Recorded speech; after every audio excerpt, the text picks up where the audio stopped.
काँग्रेसच्या आमदार ज्योतिताई गायकवाड आपल्या सोबत आहे. आपण त्यांची बातचीत करणार आहोत. ताई, आपण पाहतो टीईटी पेपर फुटी प्रकरणी विरोधक पण आक्रमक झालेले आहेत आणि किती गंभीर आहे हे प्रकरण. ह्याच्यामध्ये जर बघायला गेलं तर विद्यार्थ्यांचं तर तुम्ही नुकसान करताच आहात, पण ह्या ज्या सगळ्या तुम्ही जी यंत्रणा राबवली आहे त्या यंत्रणाबद्दल कोणी विचारतच नाही. आणि ह्या जर आपण आधीचं बघितलं, नीटची परीक्षा असो किंवा MPSCच्या परीक्षा असो, ह्या सगळ्या परीक्षांमध्ये हा गोंधळ आपल्याला दिसून येतो. आणि ह्याच्याबद्दल सरकार काय बोलत नाही आहे. आणि जे व्यक्ती करतायत त्या जे खालचे व्यक्ती आहेत त्यांना पकडलं जातं, त्यांच्यावर कार्यवाही केलं तो मेन जो आका असतो, जो मेन माणूस आहे तो मात्र सुटून जातो. नीटच्या परीक्षेमध्ये आपल्याला दिसले की जे शिक्षण मंत्री आहेत ते सुटून गेलेले आहेत. आता ह्या एक्झाममध्ये सुद्धा जे प्रमुख आहेत ते सुटून जाणार आहेत आणि बाकीच्या लोकांवर कार्यवाही होते. तर हे चुकीचं चाललेलं आहे. या सरकारमध्ये हे जो पायंडा पडला जात आहे आणि मुलांचं मोठं नुकसान होतं आहे. मुलं आत्महत्या करतायत आणि मुलांना किती कष्ट करून ह्या ठिकाणी यावं लागतं हे ह्यांना माहीत नाही आहे का?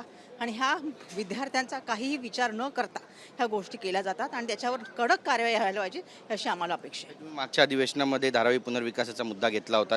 या अधिवेशनामध्ये पण ज्या गरजा आहेत धारावीकरांच्या किंवा त्यांना घरं दिली जात नाहीत त्याच ठिकाणी, याबद्दल नेमकी तुमची भूमिका काय असणार?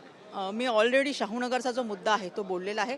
शाहूनगरमध्ये जी आपली वसाहत आहे तिथे बिल्डिंग्स आहेत, मोकळ्या जागा आहेत, मैदान आहेत, अशा ठिकाणच्या लोकांना रिकामी करण्यासाठी सांगितली आणि 7 दिवसाची नोटीस दिली आहे.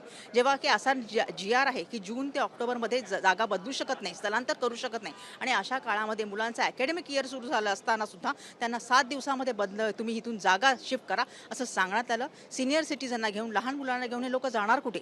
आणि हे सगळी DRP असताना सुद्धा DRPचे काही न चालता NMDPL हा सगळा जो अदानीचा जो समूह आहे हा सगळ्या ह्या गोष्टी यंत्रणा राबवतोय, सरकारला धारेवर धरतोय. आणि BMCचे टेनट असताना, BMCला काही माहीत नसताना, BMC कडून काहीही उत्तर नसताना हे सगळ्या गोष्टी ह्या सरकारद्वारे, ह्या NMDPL द्वारे ह्या राबवण्यात येतात. हे खूप चुकीचं चाललंय आणि लोकांवर वारंवार, आणि तिथे राहणाऱ्या लोकांना तिथे एक डिस्पेन्सरी होती आणि HBT होती, त्या डिस्पेन्सरीला काढून टाकण्यात आलं. म्हणजे लोकांना त्रास द्यायचा, कसा त्रास देता येईल हा सुद्धा इथे विचार केला जातो. पोस्ट ऑफिसवर ते काढून आलं म्हणजे लोकांना तिथे स्थलांतर करायचं आणि त्याच्यावर त्यांच्या ज्या सुविधा आहेत, ज्या मूलभूत सुविधा आहेत त्या सुद्धा बंद करायचा, हा ह्यांचं इथे षडयंत्र चालू आहे. आणि त्यासाठी आम्ही आवाज उचलतो आहे आणि वारंवार आवाज उचलला जाणार आहे. नरसापूर प्रकरणाचा आज निकाल किती गंभीर आहे प्रकरण?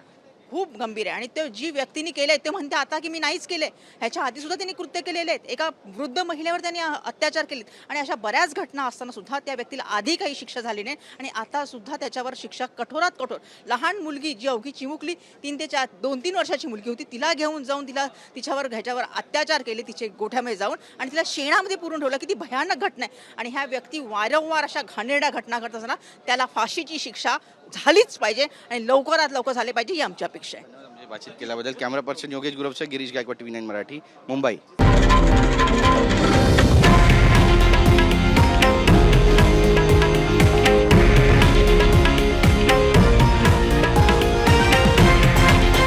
हे आहे देशातील नंबर 1 न्यूज नेटवर्क आणि आपण पाहत आहात TV9 मराठी, एकमेव.